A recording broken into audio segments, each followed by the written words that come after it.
welcome back to my channel, or welcome if you are new. My name is Karen and I am currently pregnant with baby number 1, and today I am going to be talking to you about some of my tips and advice for surviving your first trimester.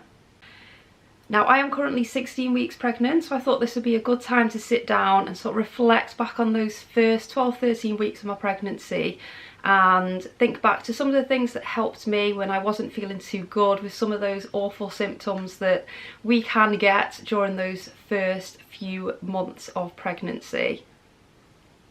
So if you're currently going through that period at the moment and you're looking for a bit of help and advice, or maybe you've just found out you're pregnant or you are trying to conceive at the moment and you're worried about what might be to come a little bit further down the line, then hopefully this video will help you and hopefully reassure you in some ways as well. Now, I know that everybody's symptoms are going to be a little bit different and everyone's first trimester is going to look a little bit different. So I know that not everything I'm going to mention in this video in terms of what's happened for me and what's worked for me is going to work for somebody else. But hopefully it might provide a little bit of reassurance on a few things. And keep watching anyway, because you never know, there might just be that one little bit of information or a little piece of advice that might help you along your journey as well. I'm going to get straight in there and get this video started, and I think I'm going to start with I'd say probably the one thing that most, if not every woman, worries about when it comes to pregnancy, and that is morning sickness. Now, I am going to start this off by saying that I have not been physically sick at all, not once during my pregnancy so far, and as I say, I am now 16 weeks, so sort of over that first trimester period and coming through that nausea phase now. So if you are somebody like myself who maybe has a phobia of sick or is just really worried about physically being sick during pregnancy, I just want to reassure you that it does not happen to everybody, and I can obviously say that from personal experience. And I know when I was trying to conceive, and even before that, I was looking for these videos of, you know, positive stories where women hadn't suffered with physically being sick, because myself, I do have a phobia of it, and it is something that I was really scared of, and something that's, to be honest, put me off in the past of even thinking about having children. So hopefully that is a little bit of a reassuring message for you just to start off this video. Now, when you look at the statistics when it comes to morning sickness, I think they say that sort of, 70 to 80% of women will suffer morning sickness throughout pregnancy. Now, bear in mind that morning sickness doesn't just encompass being sick, it also includes feeling sick. So again, don't necessarily think that, you know, it's 100% or 80% even likely that you are physically going to be sick, because it might just mean that you suffer morning sickness in the way that I have, which is feeling sick. So yeah, even though I haven't been physically sick, I'm not going to lie, the morning sickness has been incredibly tough. It has not been pleasant at all, and that is what I'm going to sort of touch upon in this video in terms of some of the things that I have done to help me feel a little bit better and cope with that feeling. So for me, my morning sickness started around week 5, and initially it was more so in the evening, so I found that after around dinner time I'd feel a lot worse from then through to sort of bedtime, so for the rest of the evening I wouldn't be feeling too great. And then around week 7 it then moved to pretty much 24/7 all day nausea. So again, when they talk about morning sickness, please do not be fooled, because it is not morning sickness at all. It can be morning, day, night, just all the time sickness. And again, this will be different for everybody, so some people might only experience it in the morning, some people maybe only in the evening, but I know for me personally it was literally 24/7 for quite a few weeks. So literally from the moment I woke up to the moment I went to bed, and then all through the night. So there were nights where I was up most of the night just feeling absolutely horrible, which was not a pleasant time at all, but we are through it, and again, I've survived it, you know, we are here and everything's okay. So again, reassurance that everything is going to be okay if you're not feeling great at the moment. I then found that it tailed off a little bit towards week 10-11, and although this isn't technically my first trimester, I would say that probably week 13 was when it peaked for me. That was my worst week. So I remember thinking, oh great, I'm into my second trimester, everything's going to be great now, I'm going to feel so much better, and then boom, it just hit me like a ton of bricks that week. But since then it has got better, and now at week 16 it has almost gone now. So touch wood, we are through it and we are going to be able to enjoy this pregnancy a little bit more going forward. So some of the things that helped me during that time, definitely eating little and often, so making sure that your stomach is full all the time, or there's at least something in your stomach, because if you get to that point of being starving hungry, that is when the sickness is going to feel its worst, basically. So trying to eat little meals or little snacks throughout the day, even though you probably will feel like you don't want to eat anything at all, you might have no appetite whatsoever, trust me, eating something is going to make it feel a whole lot better. And I actually found that the only time I didn't feel sick was when I was eating, so that was kind of my motivation to keep eating stuff throughout the day, because I knew, as much as like food just repulsed me, honestly, even the thought of any food just made me want to gag. It was so tough, but I just had to keep telling myself that if I eat something, it's going to make me feel better. So that is definitely my #1 tip. I also found, especially at the start, that I only wanted beige food. The thought of fruit and vegetables or anything remotely healthy, I could not stomach it at all. So I was eating a lot of beige foods, which isn't great, but again, that won't last forever. So I think that phase only lasted for a few weeks, and then I started to want sort of fruit and vegetables and healthy things, more normal foods again. So if you are in those early stages, so probably around weeks, I don't know, 5 to 9 or 10 for me, if you're only craving beige food, just eat it, because your body still needs the fuel. Don't worry about baby. Baby is going to get all the nourishment and all the nutrients and everything it needs from anything that you're consuming. So don't worry if, as I say, all you can eat is unhealthy stuff. Just get that fuel into your body.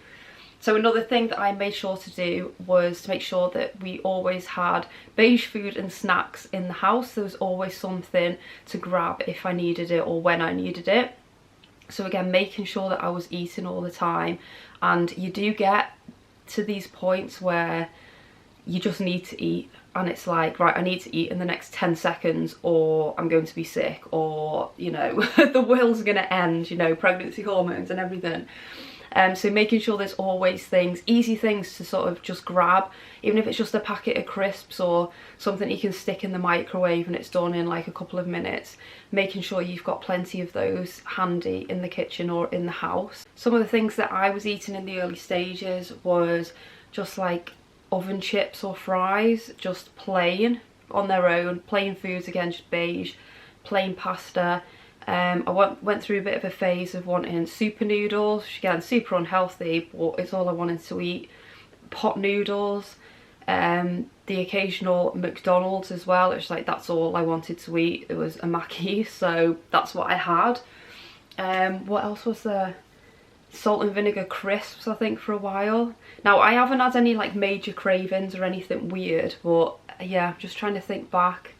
Plain cereal at one point.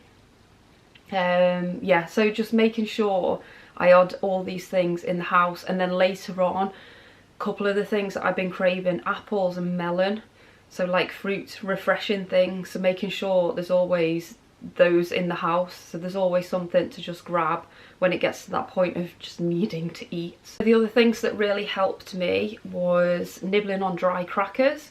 Now this is something that I'd heard about before I got pregnant, so I made sure that when I got pregnant I had dry crackers and also ginger nut biscuits. That was another thing I'd heard. Now they didn't really help me, I don't think, but I don't like, well, I don't particularly like ginger, so I don't know if just the taste of something that I didn't really enjoy anyway just didn't help me. But the dry crackers, just nibbling on those when you feel really nauseous, they helped. So there was one morning in particular where I woke up and I had that starving feeling in my stomach, and I thought I was going to be sick. I was convinced. I was just sat in bed like, I'm going to be sick, I'm going to be sick. So Sam got me some crackers and a glass of water, and I just nibbled on a couple of those, and within a few minutes I felt so much better. So then those crackers lived by my bed until I think I threw them out yesterday, because I was like, these are no good now, because these have been sat here for literally months. But that's another tip: have some dry crackers nearby, and maybe some ginger nut biscuits as well, because so many people have told me that those help. So it might not have worked for me, but it might well work for you. So again, a couple of other tips for you there. Something else that was recommended to me was ginger tea. Again, now, because I don't really like the taste of ginger, I did try it but didn't really enjoy the taste of it. But peppermint tea though, that's really helped settle my stomachs when I've been feeling a bit iffy. A cup of peppermint tea, and that's really helped me. So again, that might be worth giving a go if you're not feeling too good yourself at the moment. Sticking on the topic of food, some of the other things that helped me as well. First one is having like maybe some boiled sweets or Werther's Originals is what I used. Having those handy to suck on if you're feeling a little bit sick. Now that is more for this taste that you'll get in your mouth, and if you're pregnant yourself, you all know exactly what I'm talking about. But it is just this, I can't even explain it. I know people have said it tastes like a metallic taste, which it kind of was at the beginning, but I'm not sure. It doesn't quite taste like that now. It's just a vile taste. Let's just leave it at that. But yeah, you get this taste in your mouth, which for me, that is what's making me feel sick more than the actual nausea now. So that is still lingering. But sucking on like a sweet or something, or for me chewing gum, that's been a godsend. So just put one of those in your mouth just to get rid of the taste. So yeah, boiled sweets, chewing gum, or mints as well, just something like that. Have those in your pocket or in your handbag ready to go for when you need them, because I can guarantee you probably will. Another thing that's helped me is fizzy drinks. Now obviously I know they're not the best to be drinking, especially when you're pregnant, but for me a bottle or a can of Sprite for a few weeks especially is really helping to settle my stomach, and again I think take that horrible taste away. So that's something that's helped me. What I did do after a few weeks, I switched to like sparkling flavoured water, because I thought that would be a little bit more healthy, and it did do the same job. So that might be an alternative as well if you want to try and stay away from the fizzy drinks. But again, just another tip of something that's worked for me. And then just a few more things when it comes to the morning sickness. So when you get pregnant, your sense of smell is so heightened, like you can literally smell everything. And what you'll find is that smells that didn't bother you, or smells that you found pleasant beforehand, are gonna be repulsive to you, which is just so bizarre. But for example, a couple of things with me. One of them, Sam's aftershave. So I remember when he got that aftershave, I was like, this is so nice, really like the smell of it. Got pregnant, I'm like, you can't come near me because I'm going to be sick.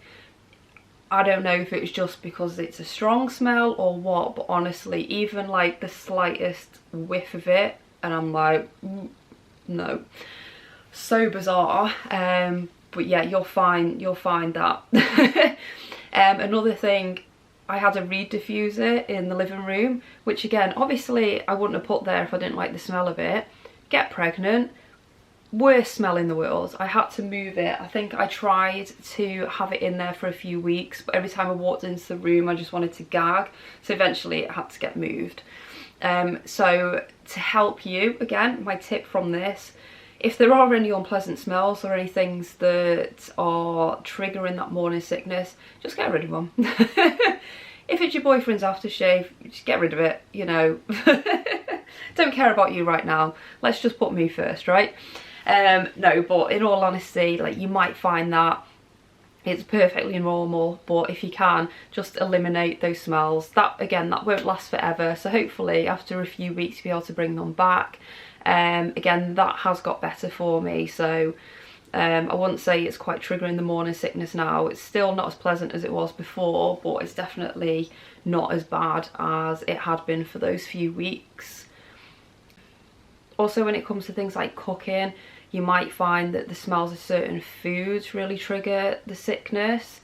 So I've been really lucky that, well, to be honest, Sam does most of the cooking in our house anyway. So he's been able to take care of that, and I've just removed myself if I needed to. So if he's cooking something in the kitchen, like chicken, for example, has been one that I've just not been able to be near because the smell just sets it off. I'll just sit away, shut the door to the kitchen or something, or just don't cook the chicken. Eat something else this evening.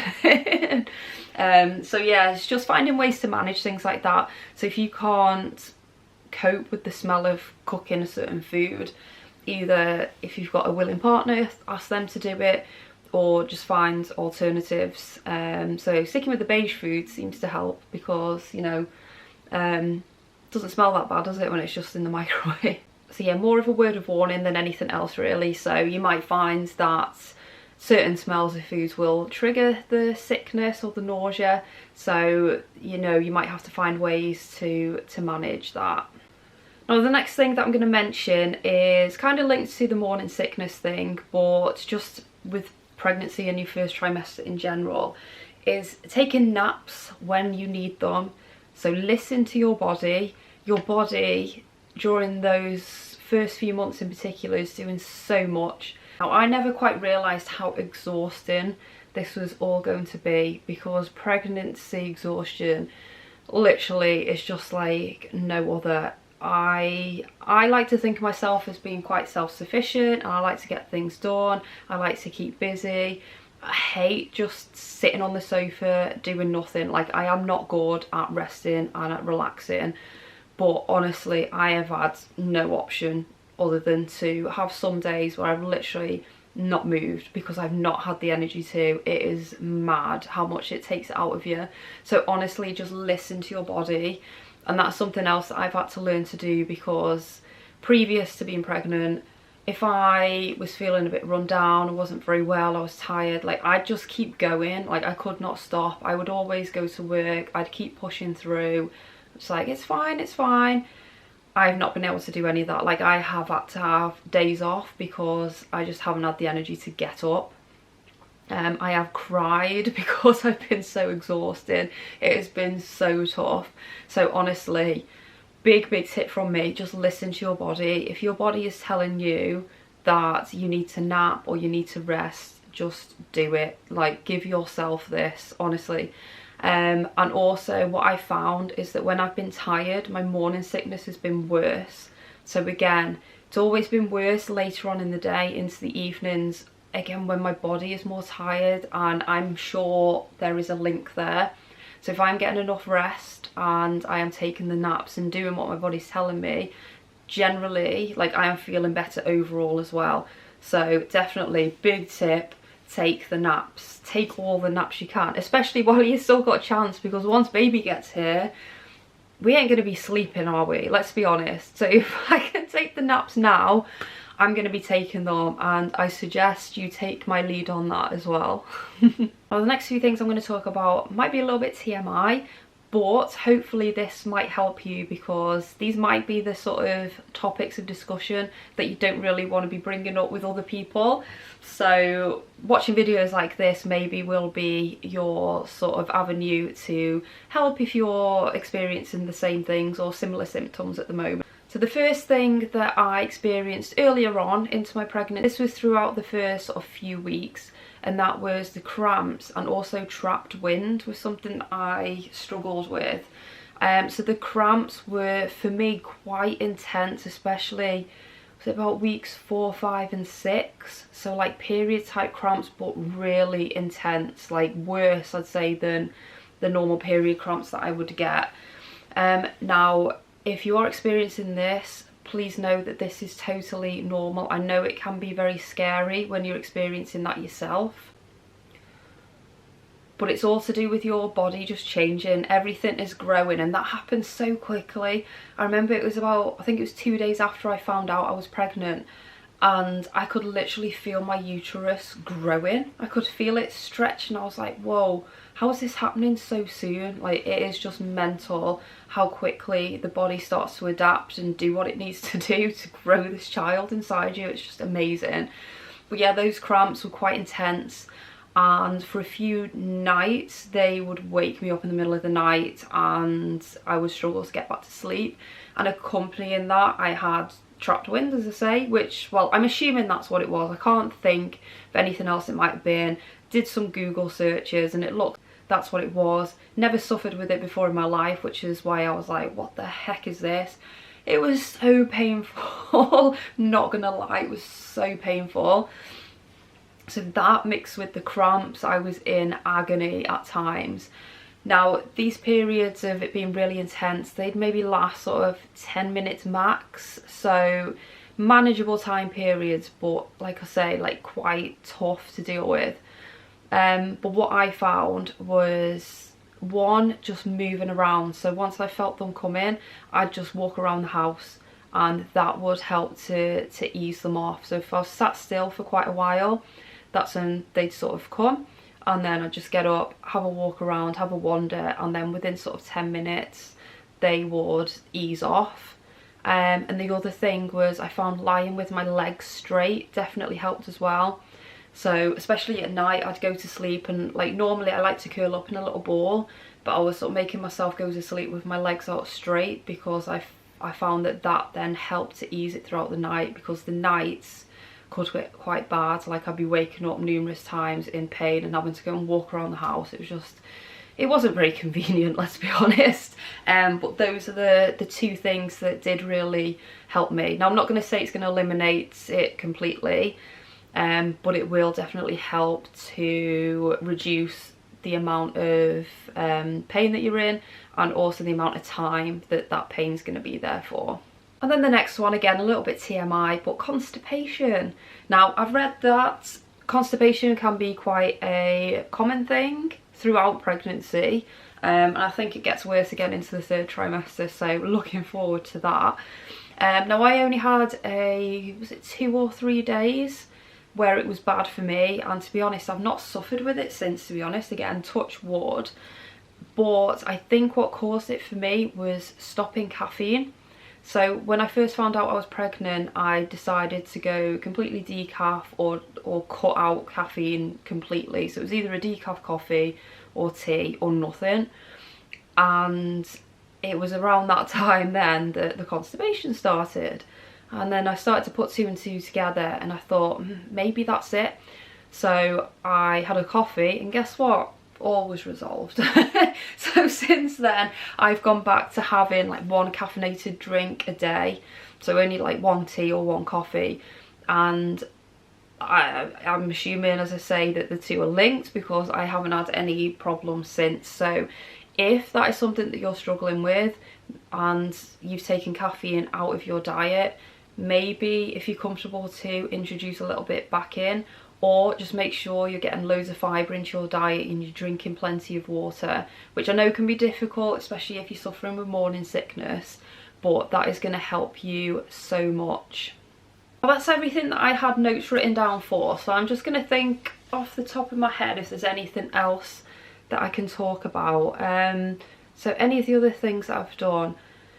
In terms of like supplements and things, I've been taking B6 and B12 supplements alongside like my folic acid and vitamin D that the midwife asked you to take. The B6 I was taking mainly because I'd read that it can help with morning sickness. Now, I don't know honestly if it has helped or not, but I've carried on taking it just in case I stop and then it gets worse. So who knows? I like to think that it's helped me a little bit, because, as I say, I've not been physically sick, so maybe it has helped in some way. But that with the B12 is supposed to give you more energy, I think. Again, I mean, although I've been lacking so much energy, and as I say, I've had those days where I've not been able to move, I've not been able to do anything, I have for the majority been able to still carry on my work. And now my work is very physical, so if you don't already know, I'm a personal trainer and a fitness instructor, And while I've had to cut down on classes and I've had to, you know, take more breaks and things, I've still been able to carry on with that. So, you know, maybe those have helped to boost my energy a little bit more than perhaps I thought. So again, hard to say if 100% they have worked, but might be worth giving those a go as well. So just some of the things that I have been doing. Also trying to keep as active as possible. So I find that when I'm busy, when I'm doing things, when I'm teaching classes, when I'm out for a walk, when I'm, you know, doing bits of cleaning around the house when I've got the energy to, I feel so much better. It's when I sit down and I'm doing nothing is when I feel worse. So again, I don't know if that's psychological in a way, that, you know, I'm sat down, I'm maybe thinking about how bad I feel, I don't know, but definitely keeping busy, if you've got the energy to and if you're able to, then I would definitely recommend and suggest doing that as much as possible. And if you can keep up with exercise, then yeah, that's only going to be beneficial to you and baby in the long run. But again, if you don't have the energy to and your body's telling you not to, don't feel bad on yourself either. You know, don't give yourself a hard time. Like, we're going through so much throughout this process. And that is like my biggest tip, is just listen to your body. Listen all the time, listen to your body. And you know, if you're not sure of anything, if you're feeling something that doesn't feel right, don't be afraid to call the midwife or the doctor and ask for advice, or, you know, ask someone else for their opinion or help. Like, reach out. You know, we need support throughout this, and you know, you're not on your own. No, none of us are on our own. I'm here. I might be on the other end of the camera, but I'm here. I'm always open to listening and chatting if anybody wants to. And one of the other things that I did quite early on as well was I bought a pregnancy pillow. I think I got that around week 10 because I was struggling to sleep. I don't use it every night. I haven't used it every night, but I'm starting to more and more now. But at that point, I was just struggling to sleep and struggling to get comfortable. So again, another tip, you might want to invest in a pregnancy pillow even that early on in your first trimester if you're struggling to sleep, if you're getting back pain or hip pain, or just struggling to get comfortable in general. Because I know even before I had a bump, it just felt weird. Like, everything's just different. I was struggling to get comfortable. So another tip, pregnancy pillow, definitely invest in one at some point, I would say. But yeah, even if it's that early on, don't feel like you've got to wait till you've got a massive bump to get one. Absolutely fine to get one in your first trimester if it's going to help you. There are probably loads of things I've forgotten to mention or talk about, but I can't think of anything else obvious to mention, and I don't want to just ramble on for ages. I think this video is already going to be quite long. And the main topic really that I wanted to cover was the morning sickness part, because I know, as I mentioned at the start of the video, that's probably what most women are worried about when it comes to pregnancy in their first trimester. And also just those energy levels, and listening to your body, and napping and resting and doing whatever you need to do. Just look after yourself. That is just the biggest piece of advice that I can get. Don't worry about anybody else. Don't worry about anything else. Don't worry about work or what anybody thinks. Just, it's all about you. You've got to look after yourself. You've got to look after baby. So put yourself first. That is my biggest tip that I can give you. So I think I'm going to leave this video here, and hopefully there might have been a little nugget of information in there that might help you, or at least I might have given you some reassurance on a few things. And like I say, you're not on your own, nobody's on their own, so don't think that you have to go through this alone. There's always support out there if and when you need it. So I will be back soon with another video. I don't know if it's going to be baby related, or maybe I'll do something else for a change. We are going to be starting the nursery, I think, in the next couple of weeks and getting started on that. We've already started buying a few little baby bits. I'm already in maternity clothes. So there's quite a few bits to update on coming up, I think. Obviously in my second trimester now, so once I get through that, which seems like way off yet, but there'll be a second trimester video coming up as well. So there's lots in the pipeline. So if that interests you, go and give me a subscribe, give this video a thumbs up, and I will be back soon. Thank you, bye.